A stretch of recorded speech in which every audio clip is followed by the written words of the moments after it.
ეს არის ფოლადის ბურთულა. არის სამწუხაროა რომ ისრედავს. რამ რკინას რო ისროლა ისრედავს.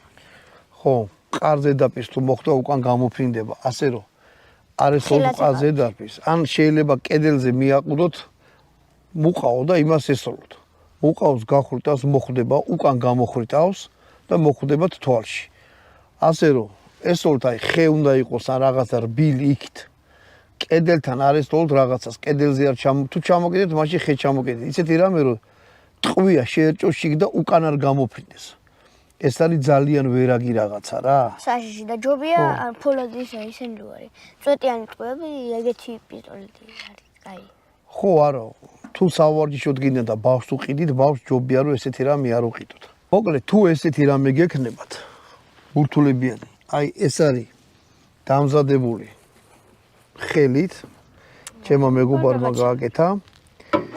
დახრილობა აქვს ესეთი 45 გრადუსიანი და ტყვია რომ ამას ხვდება, ვარდება დაბლა რა. ეს სახში შეგიძლიათ ესეთი რაღაცა თქვენთან გააკეთო, ოთახშიც დადოთ შეგიძლიათ ისროლოთ რა. და ძალიან მაგარი რაღაცა. სპეციალური ბუნკერივით არის. არ დანაგვიანდება, მოხდება ჩავარდება შიგნით. აი ესეთი ჩვეულებრივი რაღაცა ადრე რავი ზეთი ესხათ რაღაცა.